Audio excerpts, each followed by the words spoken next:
What's the one thing whenever you're riding in your car that you look at the most?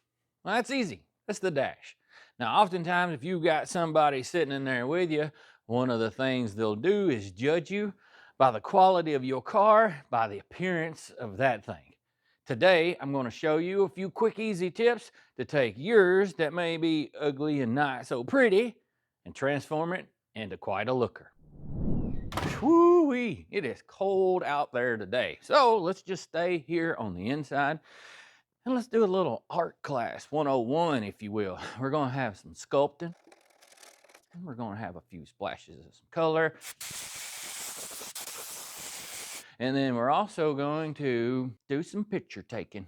What it's going to be working on is that little ride back there. It's that 1962 Country Squire wagon. And we've been working on it for a while. We're pretty proud of it. We've got a few tasks we got to do. What we're going to be working on is going to make a really good transformation, and it's going to look sweet when we're finished. But before we get too carried away, let me show you that little beauty behind us. This old thing looks pretty nice. We're proud of it, as I mentioned earlier. Like I said, it's a 1962 Country Squire station wagon. And what makes this one relevant, or a Country Squire, is that big wood grain that goes down the side. Now, after getting started on this car, I've kind of did a little bit of research, and these cars kind of a big deal. It's really hard to find one with this kind of stuff on the side of it. Now, we also have painted it.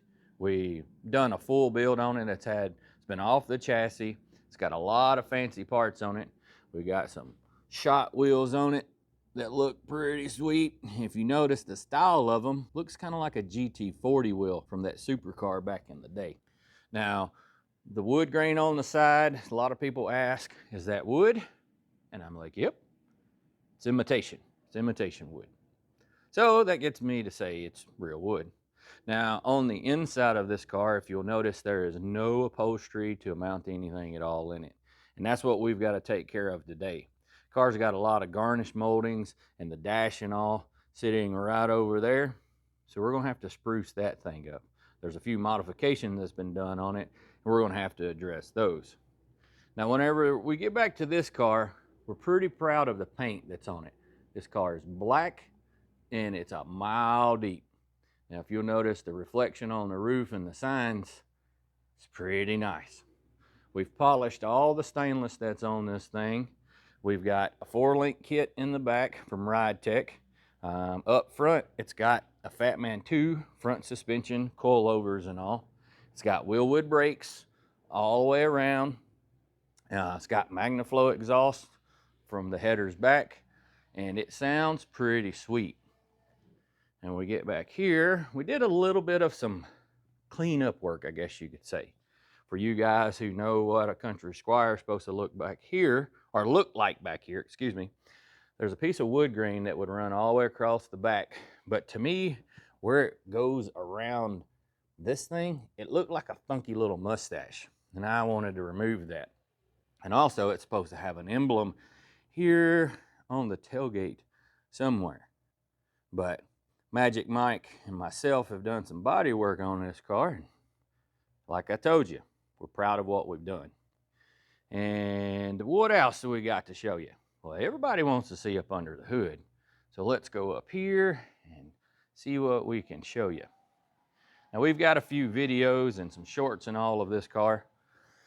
But if you want to check out a little more, but there's where the magic happens, as everybody says. It's got late model Coyote, 8-stack injection.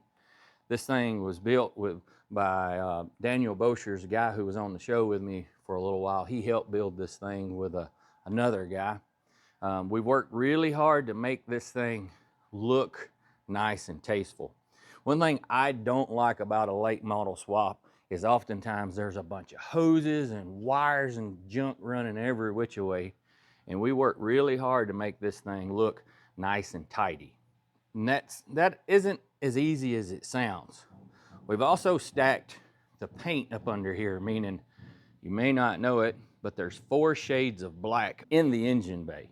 And we did that for the reason of giving it depth. If everything's painted the same color, we've all seen those type of engines, and it just Not that it looks bad, but it all looks the same. We were trying to do something a little bit different to really elevate the way it's gonna look. You guys tell me. Y'all tell me what y'all think. Tell me how we did. Here's another cool thing. Up front, we shaved the bumper bolts off of it. This car had like 47 bolts that held the bumper brackets onto this thing, and we did away with those up front. We also had the grille chrome plated. This car had an anodized aluminum one from the factory, and I think the headlight bezels was also aluminized, but I didn't really like how this was one shade, almost like a light silver. Then you got polished stainless, then you got chrome. And then we also had to have this piece refurbished, meaning we'd have to send it out. And it was just cheaper to have it chrome plated. Also, this car has got that fancy gold medallion in the front. Looks pretty cool, along with the go balls. It's got two of them. One over there, one over here. So that's what we got. Looks pretty cool. Now it's time for the work to begin. Our factory dash out of that Country Squire is in pretty nice shape, and we've got a few modifications that we've done to it that we're gonna have to address. This car being that upper level, it's got a lot more trim on it than what a standard or the cheap car would have on it. And luckily for us, a lot of that's in really nice shape. So we'll just have to remove it and just clean it up and reinstall it. Also, this car was originally a red interior car, and it's a black car from the factory on the exterior. And what we're going back with is a color similar to this, but it's gonna be a shade or two different. And we're also wanting it to have that semi-gloss look, so we're gonna have to paint it with some unique kind of material that you normally wouldn't think of using. But before we can do all that, we gotta do some body work. Calm down. Telling you, it's not hours and hours of body work. It's going to be more like probably an hour of body work. So it'll be okay. We won't bore you to death. We modified the dash somewhat by putting these three little holes here, and we've got a nice bezel that's all chrome and billet or something or another. And that's our AC controls that we've installed into the car. Now it looks a little odd from that angle, but whenever you turn this thing up, it kind of just blends right in. Our car also now has this fancy new old school radio. We're going to be retaining that. This was the factory AC and heater control knobs, or so on and so forth. And what we've done, this car has a big bezel that runs across here, and we've built an insert that is engine turned, and you don't even see that anymore. So we're not going to have to fill that. We basically built a blank to cover it, and you don't even notice it. If you'll notice here, not all of the welds are perfect. Like some guys would sit and spend the time of welding all these things up, and metal finishing it, and then coming back and sanding it from like 36 to 80, then 180, and that's fine. But this is one of those instances, in all reality, you can just clean this metal, body work this metal, prime this, and it'll be fine. Some of you guys may be going, yeah, you should do this way, and yeah, you should do that. And you could, but you're going to spend, another 30 minutes of time to do that. And whenever it's all said and done, you're still going to have to wipe it with filler. If you want to hate on me, that's fine. The thing isn't going to fall off. It isn't going to break, and it's okay. Now, this car had the Country Squire emblem that was here, and we had talked about shaving it, but I think we're just going to keep it. Now, luckily, too, the body on this thing isn't really dented up. We're going to have to rubber down good, and I'm contemplating going ahead and priming it once, sanding it and blocking it, because I want the surface to be really nice. And just as quick as you don't do that step, whenever you paint it, guess what? You'll find a ding in it. So that's probably going to be the procedure. So let's do a little metal cleaning and then mixing up filler. Kind of got ahead of myself, and I really need to strip this thing down before we get too carried away. So there ain't much to do, but there's a little bit to do. Got to get the cigarette lighter out of here. And I'm going to reinstall this stuff. One is that helps to keep up with it, or you'll lose all the big parts. That's one thing I have noticed, that some of these parts, like this odd duck car, is a little difficult to find pieces.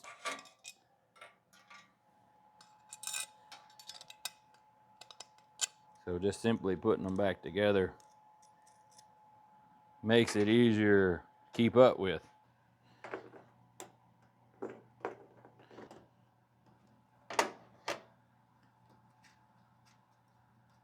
These are the little pieces, like teeny weeny ones. Oh baby. You guys have a brand of radio that you guys like? This is a retro sound. What's neat about it, other than losing parts, is this thing looks like an old school radio. That's what I like about it. You know, I didn't want to cut the dash up and put one of them big old square rectangular looking jobs in there. I like it to look almost as if it rolled out of the factory that way. Install's pretty easy. It's considerably smaller than them old ones. You know, them things is like half the size of a center block and weigh just as much. Now, I think it's a little bitty. Whoop. We're gonna have to take some of this apart. Looks like I should have grabbed me a stubby screwdriver. Got one. Maybe. Nope. Got to check my other bit. Oh yeah.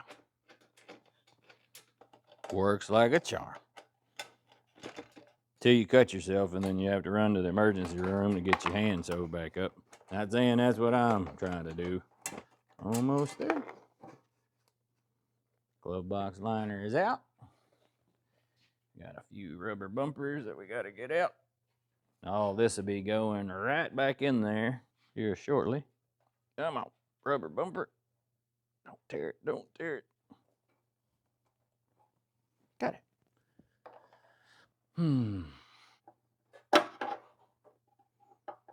Now it looks like we just have some chrome trim. And we'll see what we got to do here. Get that trim off. It just has these little wire clips that kind of hold it into place. And I bet if you just squish them, come out. Maybe. I think I need some pliers. Let's try this again. Squish it, wiggle it, and persuade it out. Tap it. Just a tappy tap it. There we go. There we go. There we go. There we go. And then one here in the corner. That is going to be a bear. You can't really see it over there, but this struggle is kind of for real. Man, it's lame. I'm boring you guys by just trying to take a piece of trim off. Got it. Clip is still in it, but that's easy enough. So I didn't want to mess my trim up. And put this back on here so it doesn't come up missing. Looks pretty sweet. To clean up around where we did all this fabrication work, it doesn't require a special tool. All we're going to be using is jeez. Y'all hear Mr. Magic Mike next door? That dude's making some racket. As I was saying, to clean up around here, all we're going to use is one of the little handheld drill and a simple little wire brush.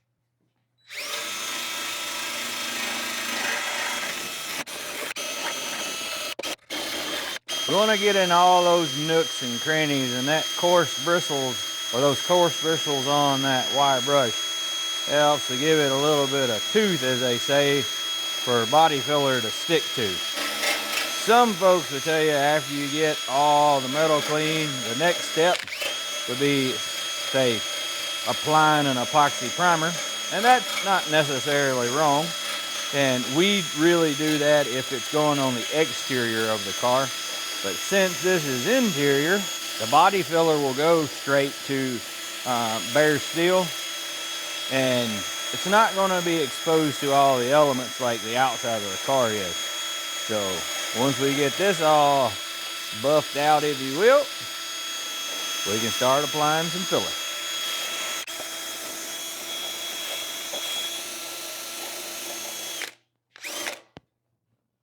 Looks pretty sweet.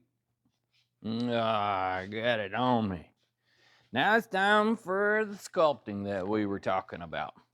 Got a little bit of body filler that I'm needing to mix up here. And after spreading this stuff out a little bit, I have realized that I have mixed about 3 times too much, it looks like. Nah, probably about twice as much. Yep. Some folks ask me, like, what kind of material do you use? Man, it seems like hundreds of different type of body filler. Some of it sands good, some of it sands like concrete, some of it sticks to basically everything it could ever touch, and then some big expensive stuff doesn't do what it says it does. And I ain't gonna throw any names out there of the ones that I do like and the ones I don't like. Buy what you can afford and just move forward. We've got that thing all cleaned up, and now we need to apply this stuff. Once you have it all mixed up, and how you know if you got it mixed enough is it's all one uniform color. You don't want to see any stripes, you don't want to see any dark spots or light spots or any of that. So once you do, you're ready to apply it. And we're gonna do just a nice, almost like Bob Ross inspired right now, just a nice tight wipe. Just let it go. Let it happen. Let it happen. Sometimes you can just kind of control it. Don't get too crazy.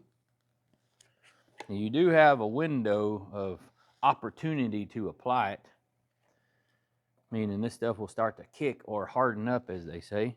So sometimes the goal is just to get it on there. Now we're in the winter time of the year, and we all know it's kind of cool or cold, and even with the heat on in the shop, this is probably going to take a little longer than, say, August for it to dry. We'll just get it on there. You also want to make sure to pack it in, if you will, to all them little nooks and crannies and imperfections, like the ones that some of you guys may be hating on me about, of like, you should have welded those up and metal finished it and spent all that extra time on it. But it's okay. I don't mind. I can handle it. If this was on the outside of the car in a different location, I might spend a little more time on it. But I'm not charging the customer more money for something that it really doesn't require. Like I said, we're just applying it. And right now, it's really not all that pretty. You can probably tell that it almost looks like Stevie Wonder may have done this. Are you sure you're okay to drive? I got my license. Really? You've got your license? Wait a minute, I don't. They talk about wanting to get it all done in one wipe. And that means one application of filler, and then you sand it, you prime it, you move on. Because efficiency in the body shop world is a relative term. So now that we got this on there, I'm going to kind of just drag it like so. And we may end up having to wipe it again, and I'm okay with that. Now we're just going to pull her around, kind of like icing a cake.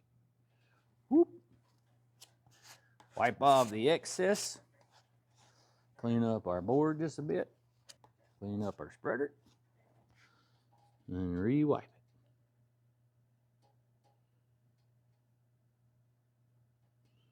You don't have to be super pretty right now, because you're going to come back and sand it.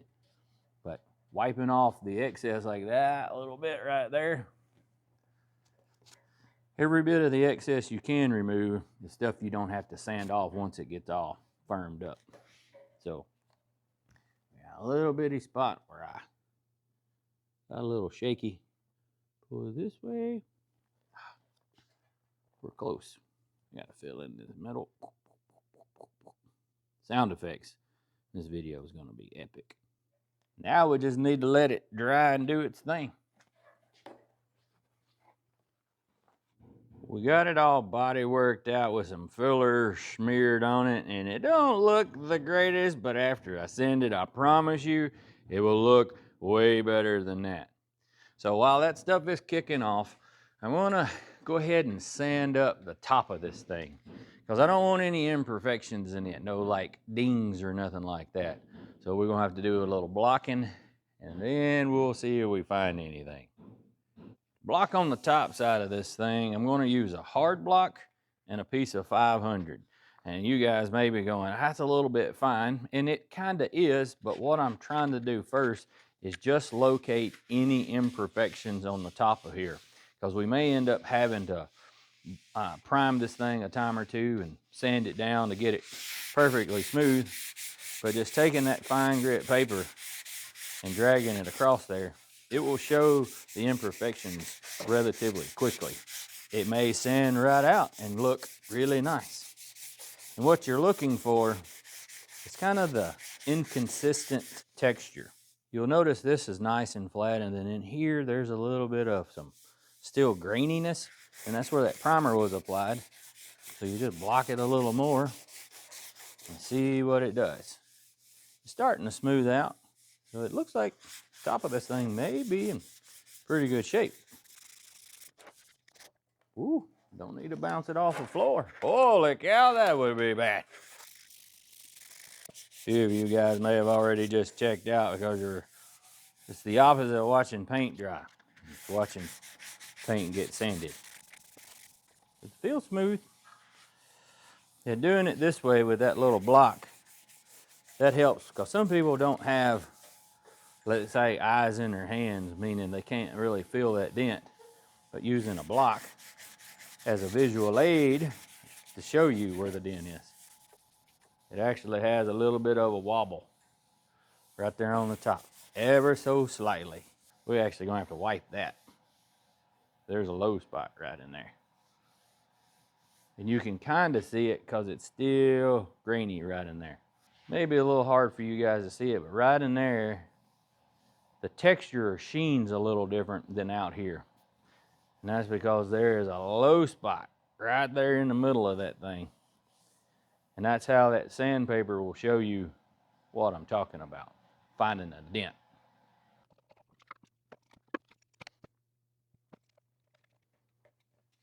So we're gonna have to mix up some dough, slap this stuff on there, let it kick off, and then we can block it out. So looks like we're gonna have to more or less almost reprime or prime that whole dash. No big deal, because we want it nice. I mean, car's super slick, so we want the dash to be super slick. And two, if you're riding in this car, the dash and the hood is one of the things you look at the most. So that means we need to go all the extra precautions that we can and put a little more effort into it. Make sure it's slick and nice and pretty. That's it. Now we gotta let that dry. Clean off our little putty from our spreader. It needs a few more minutes. That needs a lot more minutes. Break time! Well, our filler here is kicked off, meaning it's firmed up. We're pretty much ready to start sanding. I've got some 80 grit on this little semi-hard block. Well, it's actually pretty firm. And we just gonna go to rubbing on it. Now this surface here needs to be flat. So you gotta lay it kind of across there and just let it do its thing. This takes a little bit of some finesse sometimes to see what you're trying to accomplish. And that's kind of the trick with body work. You gotta have the foresight of what the shape is you're looking for. Now we're really just trying to smooth her out, if you will. And we've sanded it. We got metal showing, metal showing, metal showing. So that means here is actually a little bit low. Let's see what it does over here on this side. Metal starting to come through. And I'm gonna say that's pretty close to what we've got. Also right here, you can see metal starting to come through. So we really need to re-wipe this thing. Here on the bottom, we'll just have to see how it works out. Now that instantaneously looks really nice. Y'all saw it was just a few strokes of that sandpaper and it crisped that line out. We'll just kind of just keep working it around here and it'll slowly start taking shape. Now, some people really hate this type of thing. They go, oh man, bodywork so blah, blah, blah, blah. For me, this is what I enjoy. I'm kind of sculpting this thing out to look like something. We ain't spending a tremendous amount of time either, you know. Now up in here, you can see how it's all knotted up. It's a little complicated to wipe that with that filler, but it not having a smooth texture like it did down there. You see what I mean? How it takes more effort to sand it out. Now we're also sanding in kind of that groove. So I'm going to take my sandpaper, move it off to the side, fold it up like so. And now I've got two sanding surfaces, this one and that one. You can kind of just lay it there in the groove, wiggle it back and forth, start shaping that to your desired flow almost in a way. And we got metal showing, so we got to move around a bit, change up our sanding, try to bring this down over here. See how that works out for us. Yeah, it's a little lumpy. We sanding like that, that piece just come up. So that means all this is going to be a little low and we're going to have to put a little more filler in it. And sometimes with this stuff, you kind of just got to like start smoothing her out. Start shaping it the way you want it. Now I'm going to try to radius this line a little more, but I'm going to hold off on that. Reason for it is I want to make sure that all of this is right first, and then after let's say I approve of everything, I can then come back and roll that edge off ever so slightly, because it only take a stroke or two with that sandpaper to knock that sharpness off. But when you're wiping this thing, if you got to wipe it 2 times or 3 times, you'll wipe this stuff off, and then next thing you know, it'll be some inconsistency. So let that filler stay on there, and then once you're done with this surface and this surface, you can come in and fine tune those sharp edges. Now this little edge down here, I don't want it to have that hard line in it. I want to kind of flow it out, if you will. So we're going to just shape it up and then do a little hand jiving. Fat in your finger, smooth it out a little. And you don't want to dig this surface out. You just want right there in that curve. Now, similar to this line here, I'm not going to chip off all that filler around there, because this filler hanging out on the inside of this, the next time I wipe it, that filler will build right on top of there. And if you wipe it off, the filler can like pull these edges, and if you leave it on there right now, you'll get the surface that you actually need will be built up correctly, and then you can come in and kind of file that stuff off of there. And it's just one of those little things. Leave it for now and come back and get it once it's like 99% done. You'll kind of drop less material in the floor.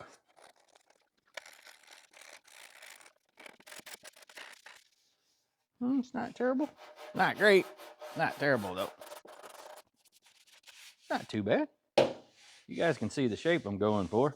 We just need to blow that off, wipe it one more time, maybe 2 times. We'll be in pretty good shape. Well, the scenery's changed just a bit, and we've dropped our dash here off into the paint booth. And it turned out really nice. I didn't want to bore you with all the sanding and stuff, so quick rundown. We sanded that first one, then I had to wipe it one more time fully, and then the second time I just had 2 small pieces that we had to do. And like I said, it looked really nice. And we've got it clean, and we're pretty much ready to start spraying on some primer. We're going to use a heavy urethane style primer. We're going to put 1 coat over here and then 2 more coats over the whole thing, so that'll give us 3 right here. And that should straighten this thing out. Our top piece worked out pretty nice too. We only had to wipe it that one time, and you can see where it started kind of sanding through the red and getting into that factory primer. So with this next step that we're going to do, putting that heavy bodied primer on there, we're going to kind of shell this thing off. This car, I would assume, has either got like lacquer or an acrylic enamel type paint on it. And whenever you try to paint over top of it with a urethane, well, they're kind of incompatible materials. So it's a good idea to lay a good coat of primer on to cover all of this, and then you can build out. That will tie your urethane coat to this old school style stuff.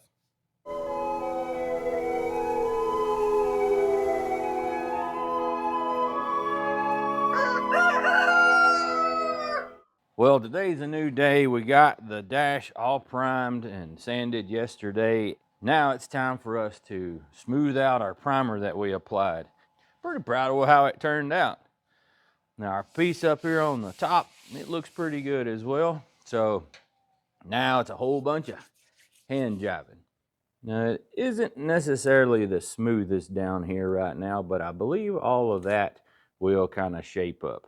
And if it doesn't, we may end up having to spot prime it, but that's no big deal. I mean, you guys know what I mean. Sometimes this takes a time or two to do it. And looking at the rest of it, well, the primer's nice and slick. Whenever we put it on, I tried to put the last final coat nice and wet because that helps to make the primer be a bit smoother. We also have a few of those little bitty pinholes, if you will. Now we'll razor blade those in with some putty first, and then whenever we go to sanding it, everything should smooth out nice and slick.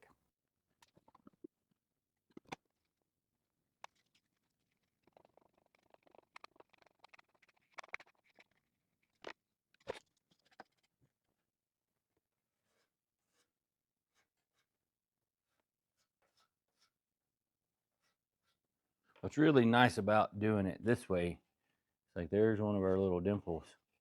You will wipe off nearly all the excess, and that drastically reduces the amount of sand time. Another one down here. Looks pretty good. So now that we wait and let all this stuff dry so it can be sanded, we're going to go ahead and final sand the rest of our dash.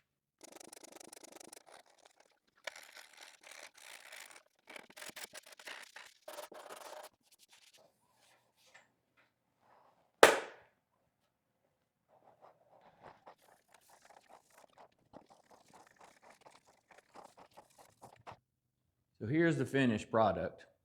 Looks pretty nice. There's our panel that we did all the body work around. Shaped out pretty good. There's a little bit of that filler you can still see that's on top of the base coat, or not base coat, what am I talking about? The primer, but it'll be fine since we're sealing it. And up here on the other side, I'll spin her around. Look at the top of that dash, folks. Now that's just primer.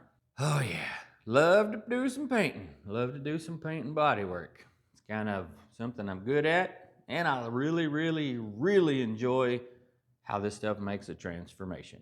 So let's begin the journey.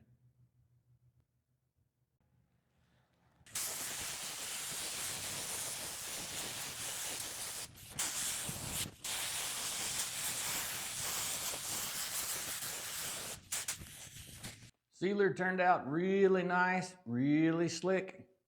Now it's time to spray on that color. And you guys get to finally see what the actual interior color is going to be on that old Country Squire. Man, this day has been a long one coming, and I'm ready for it. No kidding. We've been working on this car for a long time. Now it's time for us to get some of this interior done. Makes me feel good. It's one of them moments, you know, you work for. Long, long hours.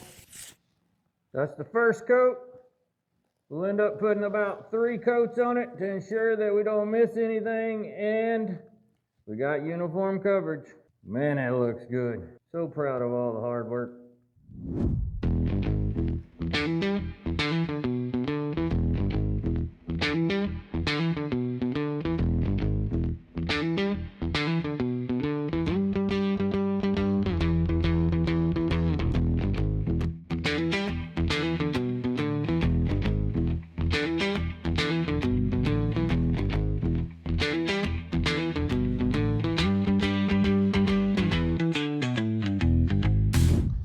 We've got our dash out of the booth sitting out here, and we've let it set for a couple of days. And the reason for that is because I didn't want to chance fingerprinting this thing in any form or fashion. So I let it, let's say, dry plenty long enough. So now we're ready to start assembling it. Now this next step is kind of like Christmas Day for me, because when you have this nice shiny thing, well, this is actually kind of flat, freshly painted thing. When all the chrome and trinkets and start going on it, oh yeah, you know what I'm talking about. It starts transforming into that beauty, and yeah, let's just get started.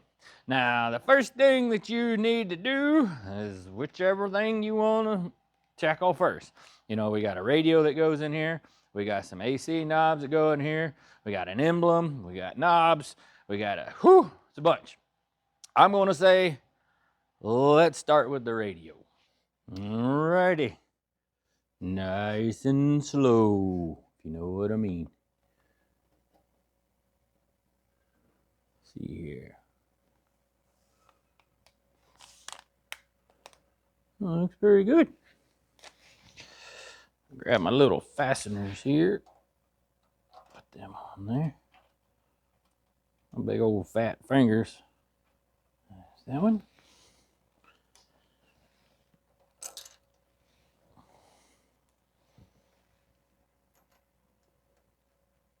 Man, I might should have put that chrome on there. Sitting there looking at it.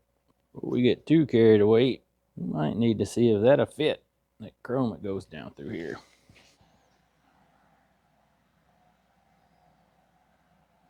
Man, that's gonna go kapow.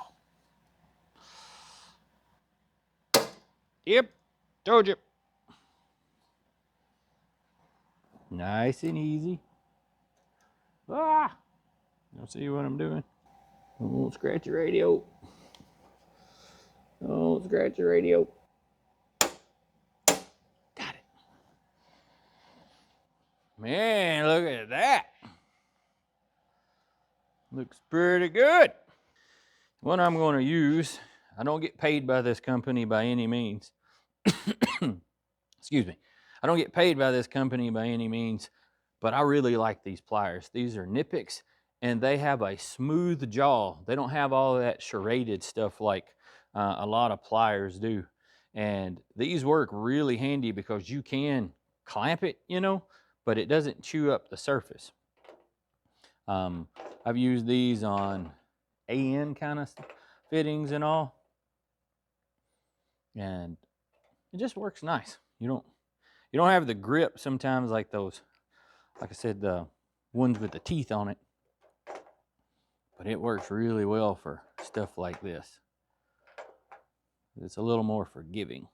And whenever you're tightening up a radio, you don't have to get all He-Man on it. It's a radio. Just snug her down, move on. Need my radio knobs. I gotta go find those. Ooh, that's not gonna work. Let me show you. What I'm talking about is this little plastic washer is ever so slightly is offset. That's gonna bug me. I'm gonna have to loosen that up and move it over ever so slightly. Well,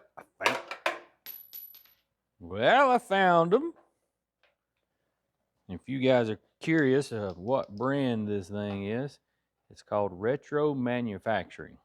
They're not paying me or nothing like that, but feel free to tell them that Tommy Brochures sent you over there. We've used them a couple of times on a couple of our projects. What I like about them is it gives you a modern radio, and we didn't have to cut it up. It looks pretty nice. It even has the knobs that match our Country Squire type knobs, which is a big deal. So check them out if you're interested. And I'm going to move on to installing the AC controls. Now, the unit that we wound up installing into our Super Country Squire here is a unit from Resto Mod Air. And these guys, when it comes to aftermarket accessories, they have so many options. They're unbelievable, guys. For instance, it's like the knobs that we have here are pretty cool. Let me show you one up kind of close. Now, we had this one completely customized for us. This we had powder coated black, and this in here polished out. And all these little louvers, if you will, or little slots in there, those actually illuminate, and you can get them in multiple different colors. They have kind of the infinity knobs, meaning, oh, I lied, I thought they were. This one cranks up and down. And it's a really, really nice piece. So that's the reason we decided to go with this setup on ours. And it's got a little ring that goes here on the back, and then a nut that cinches everything down. And then if you also notice on our dash, it has this cool little trim bezel. And again, it's just kind of a one more little thing to accessorize it up. Get them little things started. We can move on to the next one. And then we're going to spin this thing. Have our little indicator here on the bottom. That one needs to be clocked ever so slightly. Gotta dial this in. You guys know what I mean. Make sure they're perfect. That's pretty close, and a little more. Shoot, looks pretty good.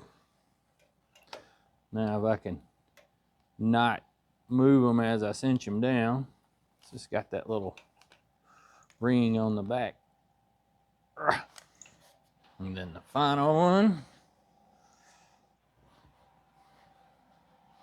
Take my fingerprints off of them.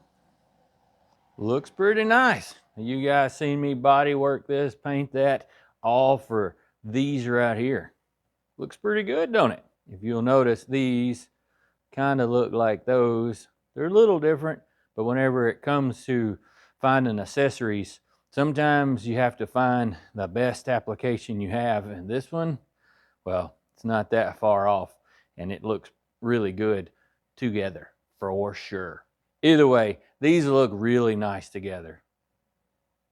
Okay, now let's install our latch. Now, don't that sound like fun? I know, right? You're probably all like jazzed up trying to find some of this stuff. We got a bump stop that needs to go in here. Let's put that in real easy. This is one of them things that a bump stop don't cost a whole lot of money. And yeah, it's not really exciting. Who are we kidding? It's a bump stop. What I can tell you, is this one of them pieces, like when you don't have it, sometimes the things that you enjoy the most. See what I mean? Earlier when I was opening and closing this, I was really scared. I was like, no. Don't want to chip any paint. Now I got to put my little, I think that would be like the striker. One thing I thought was neat about it is the screws are longer and shorter, and that helps to tell you it only goes on one way. Now the way this one's kind of matched in there, if you try to put it on wrong, it just won't let you. This sure is convenient. Because if you guys ever take any of that stuff apart and you're like, oh man, which way does this thing go? I run into that all the time. Nice painted stuff like this, a lot of times folks get all stressed out because You know, you don't want to mess it up. I don't want to mess it up. Pay attention to what you're doing.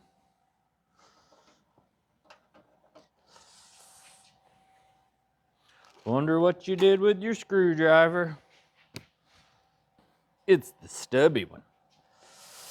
Yeah, I brought it earlier because I took this thing apart with my pocket knife, if you remember correctly. And said, I don't want to put it together with my pocket knife. So I said, let's grab the correct screwdriver.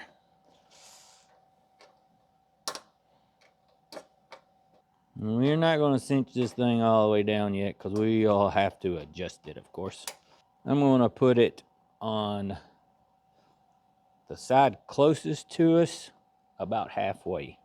Is it going to work? Don't know. That's done. Then we got our cool little lock bezel. It needs a little cleaning.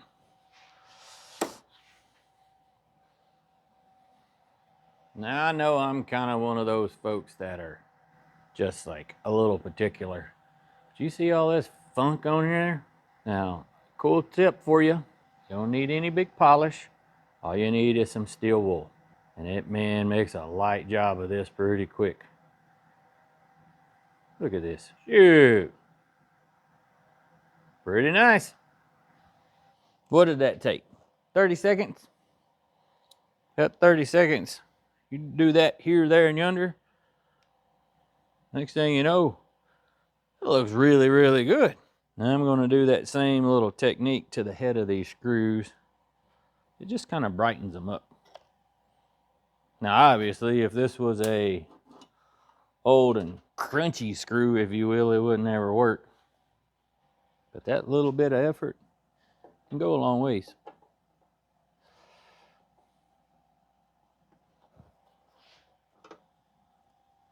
Ooh, I dropped it.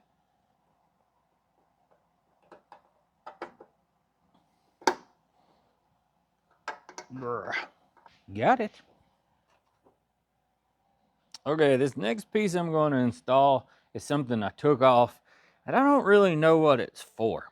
The only thing I can think of is it's just a little bitty trim ring that goes around the little slot here that the stopper is on here for your glove box door. I don't know if it's just a piece of trim or if it's a silencer or what. But yeah, if you guys know, let me know. I'd like to know. Just kind of curious of what it's for. Goes right in there. I don't really remember how I took it off. Remember, I didn't take none of that stuff loose.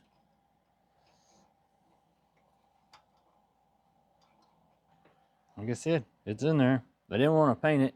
I wanted to leave it out because it looks like, you know, kind of like a detail piece. I may have put that piece in there and it wasn't supposed to go that way too. It ain't going anywhere. Well, moving on. Let's see our latch.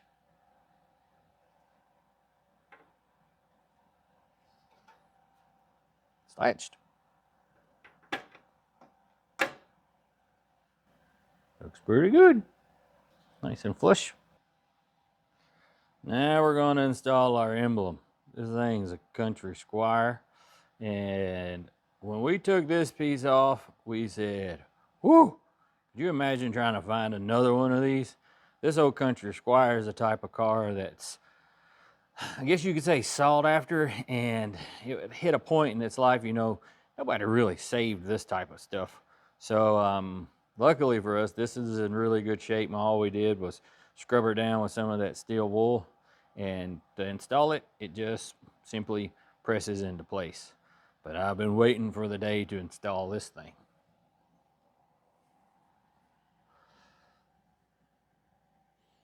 Line up our little pins.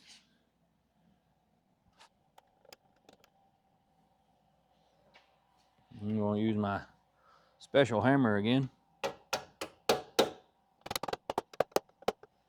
Sweet! Looks pretty groovy. Yeah, I know it's just an emblem. But man, that looks good against that red. Now let's move over to here. This is where all the business happens. I mentioned to you guys earlier that right over in this area is where the factory heater controls are.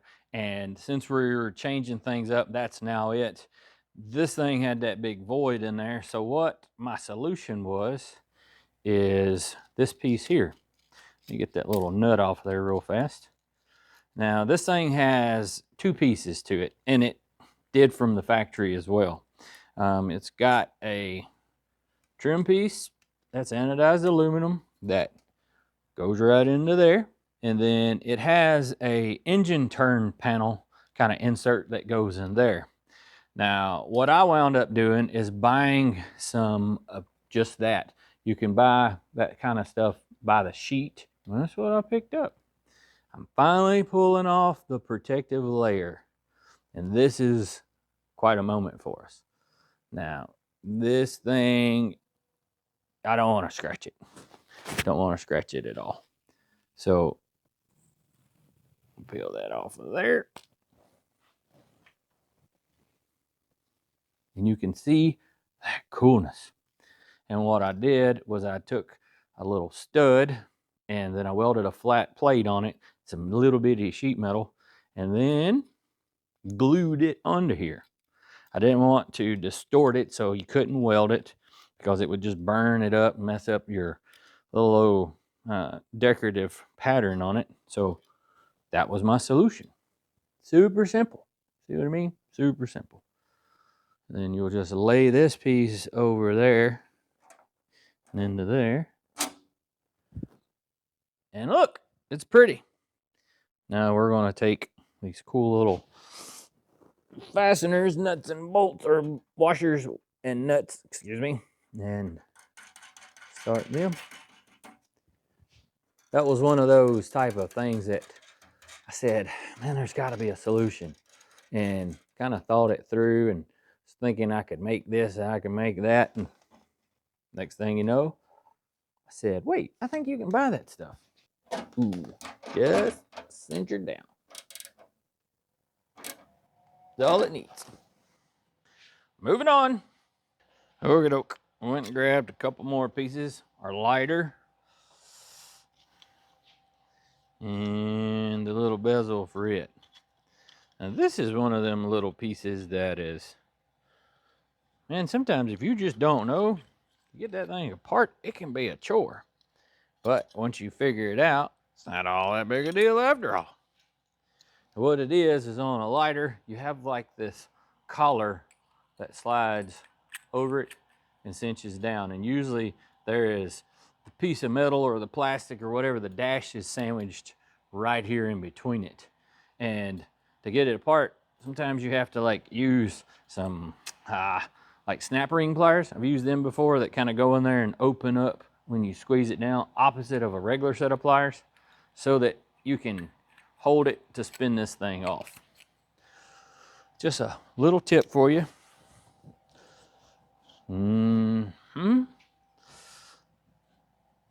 So we're gonna take this, drop this in there, jiggle it around so that it comes through.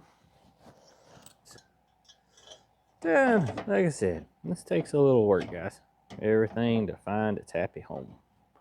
You can get in a rush, but normally when you do, it looks like you got in a rush. Two more here, a whole bunch there. Whew, this is a bunch of knobs.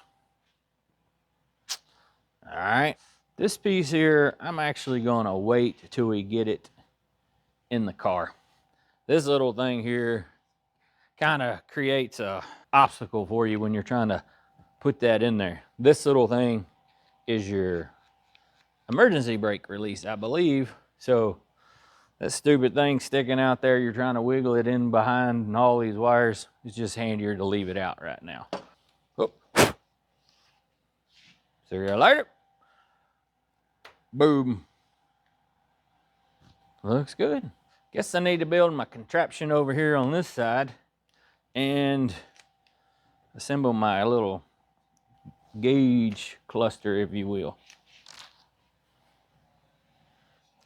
For gauges, I decided to go with a Dakota digital setup. Now, this is what I'm talking about. it's a really nice setup, and they make this stuff to fit a whole bunch of different makes and models and so on and so forth.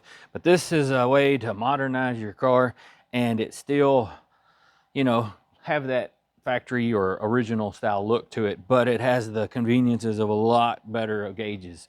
And so I did have to repaint my original piece, and man, this big old chunk of aluminum or pot metal is pretty heavy, but to assemble this thing, it's really not nothing to it at all.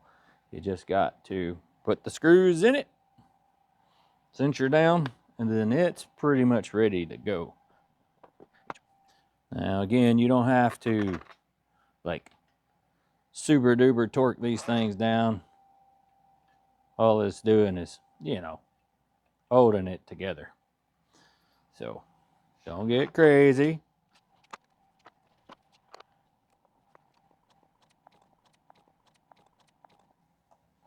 Earlier I had this thing sitting over here and I kind of turned it over to look at it for a second, and next thing you know, it was raining screws everywhere. So I bet I got some hiding in the nooks and crannies in the floor.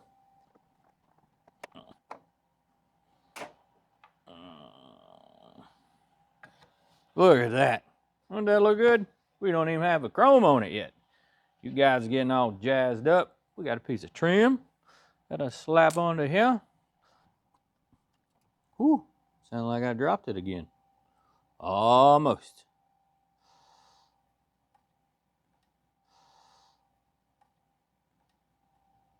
Putting that screw in there, watching it jump around, made my heart kind of skip a beat.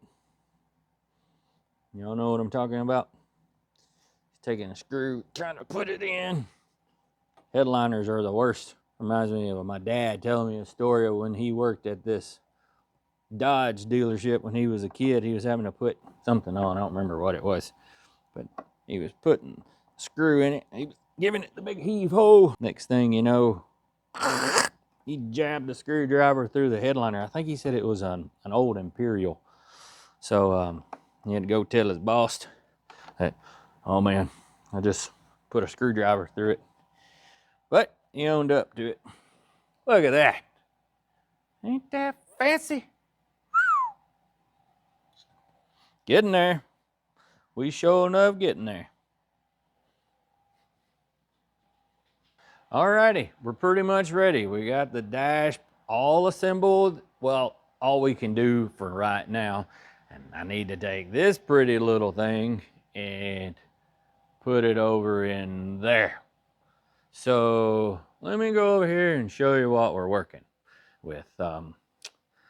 You know what's funny about a dash is whenever you look inside of here, it is almost scary looking because you got all your wires and all your duct work for the heater and all just kind of throwing up looking sitting out in here. You know, it's because a dash covers up a whole bunch of that ugly.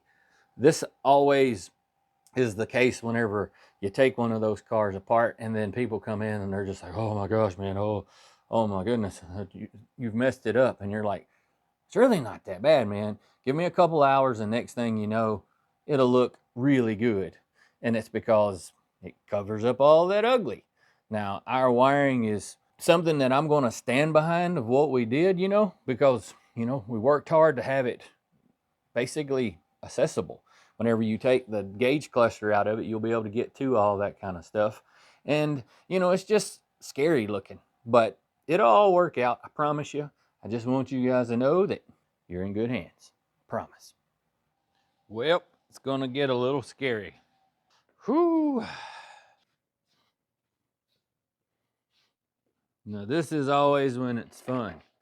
When you got something this size that you're trying to put in here and not scratch it or the cart. Yep. Let's see. We gotta make another step. Not bash it thing up on anything. Okay. So close. Alrighty. Let's just see. Whoop. Not do that.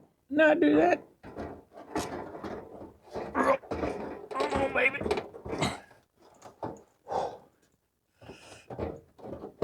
Come on. We've got wires down here. Smooth and graceful. Whatever you do, don't fall. Don't fall, baby. Balancing act. Yep. A little sketchy. A little sketchy. Over there. Y'all hear me talking to myself? I talked myself into it. We're getting there. We're getting there. We're getting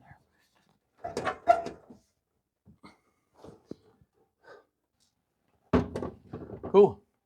Need to go get some more screws, and then we can start fiddling and making all the connections.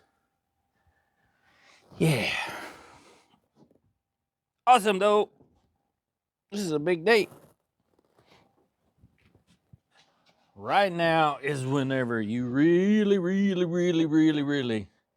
do need some patience, because this is an intricate part of a build, and you've got to pay a whole lot of attention to several things. We've got to hook up all of our gauges and switches and that kind of thing. And so with the wiring back behind here, you need to look to see if you find any issues, like any pinched wires, anything that's going to chafe any of the wires. And also is if the wires are kind of laying how they're supposed to, and then start knocking off one switch at a time. And we've already kind of got it nailed down to where it needs to be. I went ahead and installed one of my sensors. I've got a sensor right here on the top. This thing's running a whole bunch of the extra bits from Dakota Digital, so this car is going to have automatic headlights. So the sensors for that's up there. I went ahead and pulled out my wiper switch that was laid up in here. Now this car being a wagon, it's got a rear switch that rolls the window up and down that we've got to put in there, and the ignition switch that goes here. So in the efforts of going ahead and getting these two in and then moving up here, that way you get these out of the way first, because you don't want to put your switches up here than trying to get off in there. Makes sense, don't it? This is just some of that stuff that I was talking about, how you have to kind of have, be aware of the surroundings, if you will. So yeah, that's what we're going to do. So I got to get a little something to take this switch apart now. Gotta love them. I'll be right back. What I had to grab was a little teeny weeny Allen wrench, because to install my new ignition switch, or my ignition switch, into the hole right up here, well, we have to take the lock cylinder out so that we can put the ring on it, and then basically you will push the switch through the dash, put the ring in it, twist it into place, then put the lock cylinder in. Now with a Ford, you can see how it's got this little twist lock kind of thing, and then a spring. Yeah, ain't that neat? So you have to pull the lock cylinder out first, then disassemble this. So it's a little tricky, but not too bad. First thing, grab your little switch, take your Allen wrench, turn this to the accessory side, take this thing, put it in the little hole, counterclockwise turn your key, and then jiggle the lock cylinder out.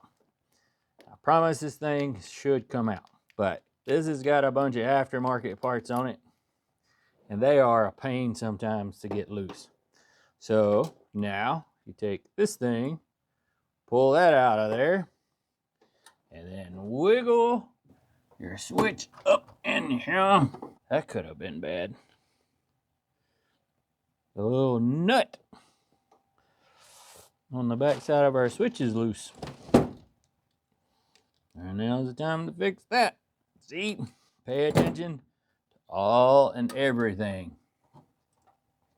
That could have been aggravating once the car was all together and you're trying to tighten it. Whew! I don't even want to think about that. We got a couple of harnesses up here, if you will. It's the headlight, and then this tailgate wire. Try to just figure out what's what. to make it so that these wires don't have a lot of tension, nothing like that on them. Oh yeah, so this piece has to go in here, and if it fits nice, kind-ish, you know it's got to go on now. You guessed it, this piece. Oh yeah, there's so many pieces going on right now. This cool aluminum's got a protective little layer on it. It's kind of like you're pulling a sunburn off. That's kind of gross. Sorry. There's a lot of pieces going on right now. Yeah. Make sure all those fit. Man, it's tight. It's real tight. Looks like we're going to have to file it. Because this piece fits in here probably pretty good. Oh, yeah. It does. That fits nice. But it don't in this piece that I made. So before we can go do that, I got to open that hole up. Be back in 20. I really appreciate you guys being kind of accommodating and just being patient as you see me struggle with this silly little rascal. We got our piece on there, got it where it fits, looks pretty nice. Now we got to try to make all this stuff go. Now, it's going to be a little bit of a issue. We've added a 1/8 inch or so, maybe just a slight less part of that in between this thing and that spring, so it's going to add some tension to it. But we'll get it. I mean, we got to. It's the only option we have. So let's see here. And then put this part up there.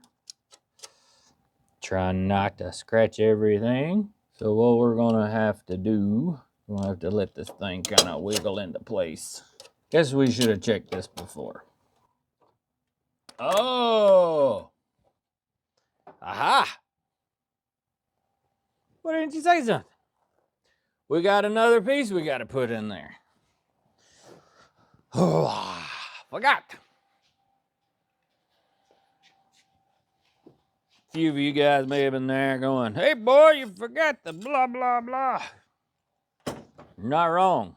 This thing, it goes in there, and originally there's a light bulb that goes right in this hole right there, and when you turn the headlights on, it illuminates all this, and it takes your little chrome bezels, the plastic ones up here, and causes them to illuminate. But with the aftermarket ones, it don't really work that way. But you still got to have this because of this thickness. So now we get to put another piece up in here. So it's kind of an ordeal, to say the least. This one goes in here, kind of like that. And then you put your ignition switch through there somehow. We're gonna put that wiper or rear window switch in there to keep from scratching something. So I've got 5 pieces here that I'm juggling together. You got a starter bezel or switch bezel, let's call it. That's got to be in a precise location via the little bezels. My new insert, engine turn piece. The original bezel. No, it's more than that. The dash itself, the inner panel, and the switch. So it's 1, 2, 3, 4, 5, 6. Yeah. 6 of them. Only 6. It's just 6, Tom. Just 6. If this keeps it up, we're going to have to walk away for a minute. Ooh. Yep, I'm going to have to walk away for a minute. 6.5 hours later. Well, we're back, and I got it. After a cool down for a second, you know, kind of step back, put your feet up. have a cold drink, if you will. Figured it out. What happened is with us adding this new plate, that's a little bit thicker, if you will, and that original ignition switch has a coil spring on it that's designed to kind of push it back and hold everything in place. So I said, that's the issue. Like, we're trying to collapse that spring. So I went in there and cut off a half a round, if you will, put it back on, and then you kind of have to stretch it, and then boom, it worked. So that's all it was. We just was too thick, if you will. So now it's time to put our ignition lock cylinder in, and that's not too big of a issue. It only goes in one way. Goes in like so. We're gonna take and fiddle it in there, and then turn the key. And that got it. And I don't like the way that thing feels.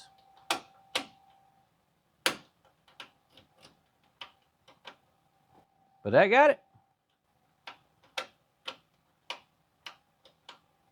Sweet. Okie dokie. Right in there is where all the business just happened.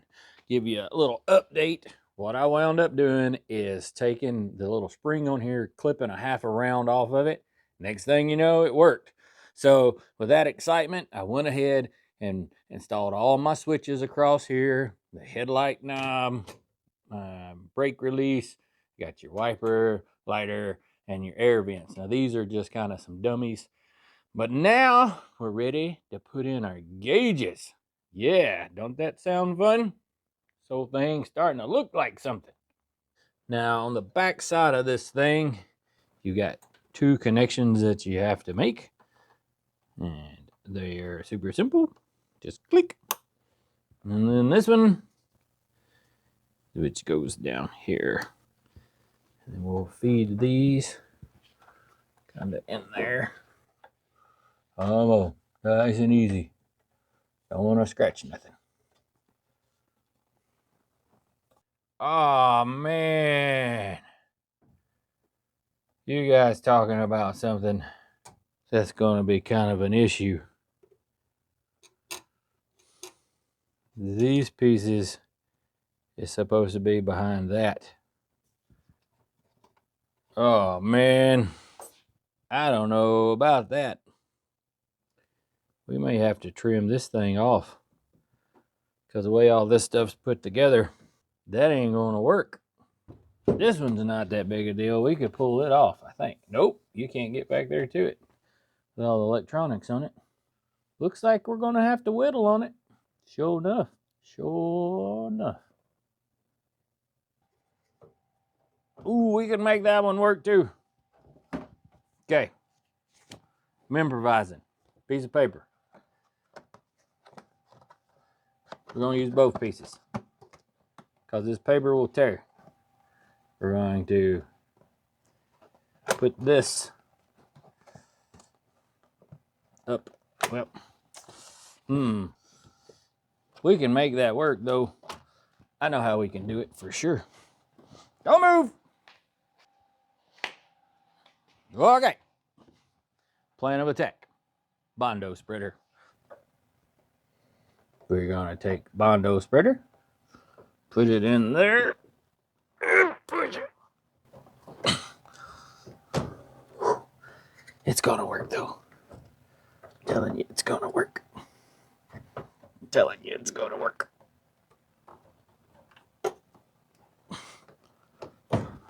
There's that one. Whew. Got it. And we didn't have to cut it. Ain't that neat? Whoo!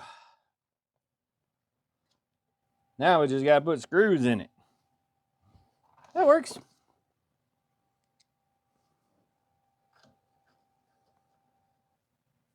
Let's put that little panel on there and see what it looks like. Well, I ran out of screws. I'm going to pick up some of those. However, the gauges is in. The dash is in. And it's painted. And all we got to do is pick up some screws from the store and we'll pretty much be ready. So I want to see what all of that thing looks like. So I just turned the battery back on, and I want to go in here and turn it on, because we've been working on this old Country Squire for a while now, and to get to this point is a big deal, really big deal. That's what our dash is looking like. That's a lot of effort we put forth today for a whole lot of good looking stuff. Let's just see. See my fancy knobs? They're red. They match my cool little vents.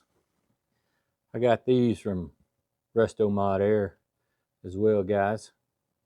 We've got two that go down here in the console. That's what those ducts are.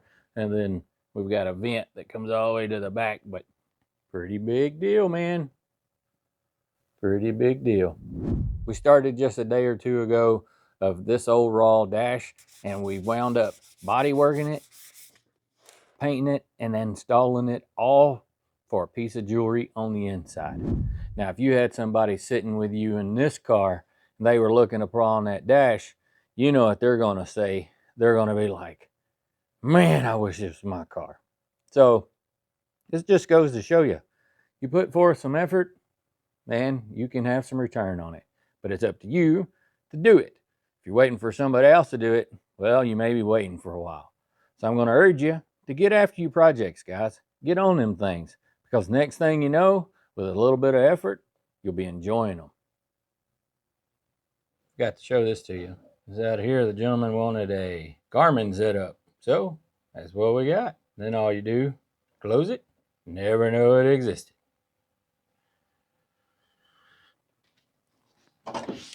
Oh man, yeah, that feels good to sit up. Now, I sure hope you guys enjoyed this interior makeover that we just did.